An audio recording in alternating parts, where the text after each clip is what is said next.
Hey guys, welcome back to the channel. It's your boy Murder1 here, back again for another Quake 4 gameplay reaction. Today we got a free-for-all on Spiral on Quake 4 Max. Let's get it. Alright guys, so jumping into the game, we're on Spiral of course, and today I just wanted to talk about one of the comments that I received in the comment section on the channel. That was the guy asking about, why I prefer to play Quake 4 over some of the other Quakes, and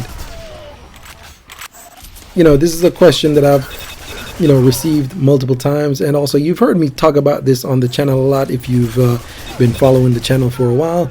But it's just basically, short answer is the balancing of Quake 4 is the best in my opinion. What does balancing mean? It means hitbox size, weapon ammo count, weapon ammo damage, or weapon damage I should say, move speed. How the game is tuned is what I like the most. The movement, with the crouch sliding, with for example, how the stairs are set up.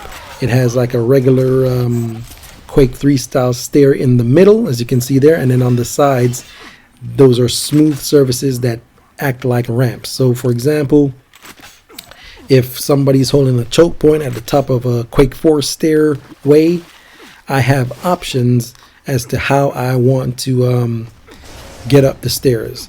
So if they're holding a trap at the top, I can strafe and crouch slide up the stairs to shorten my hitbox and gamble going up the stairs to see if they can hit their rocket or hit their LG on a smaller target moving fast. If there's a teleporter close by, like say for example on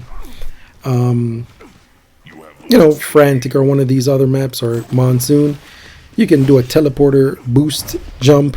When you go through the teleporter and you press jump at the right time, it gives you an extra boost. You can do that straight into one or two hops of a strafe jump to get you some extra speed. Crouch slide up the stairs and make it through the choke point.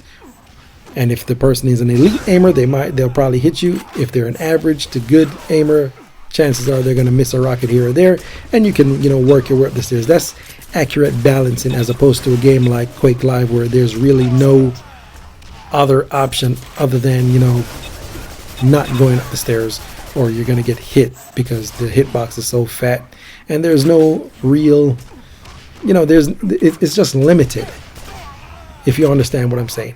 I am, as I've said before, mainly a fighting game player. So if you take a game like Street Fighter 5 for example, I used to play Chun-Li in that game, right? If I'm going up against a guy that's playing Ryu or Guile or any fireball character that's fireball heavy and they're just shooting fireballs all the time, I have a ton of options that I can use to get through the fireball wall. For example, I can walk forward and block and just walk them down to the corner to where they have no more space in it, right? Or I could jump over, but that's of course a risky option because they can recover from the fireball in time if they're spaced correctly to do like an uppercut or an anti-air, right? I could walk forward neutral jump to where I just jump straight up in the air and the fireball passes under and you drop back down. That's an option if I want to avoid damage. In some other Street Fighters you have a parry button. You can parry the fireball. With Chun-Li, she has a down medium punch move that allows you to slide on the ground while you just press down medium punch and you slide forward on the ground. That's an option to go under the fireball. I have many options that I could choose. And then of course, whenever you get a level 3 super, you can, on reaction to seeing the fireball, do your level 3 super. She launches forward with a kick and it has some invulnerability, goes right through the fireball, hits the opponent. So there are a lot of different options that make the game more versatile. Those are the kind of things I like when I'm playing a game, whereas some of the older Quakes, they don't really have that. Quake 4 has that option. From what I've seen or from what I've experienced, it has a lot of options that you can use to just play the game in any way you see fit to be able to counter what the opponent is doing. Games that don't allow you to counter what the opponent does are, in my opinion, bad games. If I'm playing Quake Champions and Ranger gets, well, I haven't played Quake Champions in forever, but if Ranger gets his ability and he has that teleport orb where he can disintegrate you if he hits the teleport correctly, I need to have, as the opponent, a way to be able to counter that. It shouldn't be that he gets the ability and then just does the ability and I have to die or have to lose. Once he does the ability, I should have a way to counter it, block it, dodge it. I should be able to do something to avoid that damage. Not sure how it is now in the game, of course, but back when I stopped playing, which was around the closed beta test number 7 or 8 or one of those, way back when, you know, the Ranger orb would just blow you up, or the Nyx's invisibility would, you know, if she spawns back on you, would just blow you up.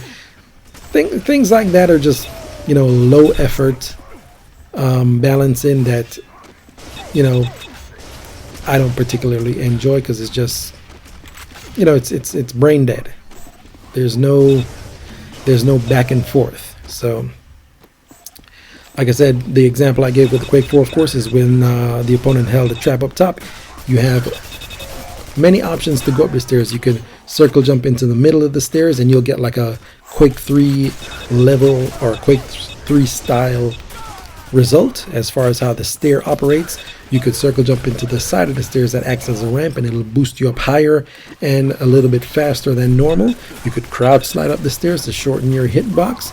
You could, you know, teleport or jump and go up the stairs. There's many things you could do. You could, you know, another thing you could do, for example, is do a side wall rocket jump into a crouch slide. There's flexibility is basically what I'm saying, and that is the reason why I would enjoy this game more than any of the other Quakes, because just the skill ceiling is a bit more, you know, extended, as opposed to a game like, say, Quake Live, that's kind of just rigid in terms of what you can do movement wise, weapon wise. Even say for the for example, with the LG being just 6 damage, it kind of makes it so that the rocket launcher is a little bit too strong in that game, in my opinion. The hitbox is fat. The rockets move relatively fast compared to your dodge speed. The size of your hitbox is big, so it's very difficult to dodge a rocket in Quake Live if the person can aim correctly. And yeah, things like that, man. It just moves. It just seems like you're just a big clunky robot, you know, absorbing hits. That's what Quake Live feels like to me when I play it. Is that necessarily the case 100% of the time, or is that statement 100% true? Maybe not, but when you go from playing Quake 4 to where you can be in a narrow hallway and dodge a grenade or dodge a rocket or mitigate damage from a rocket with a circle jump or a well-timed left strafe and a jump to, you know, to hit like the outer zone of the splash damage area, things like that. You know, that's why this game for me is currently unmatched in the Quake series in general.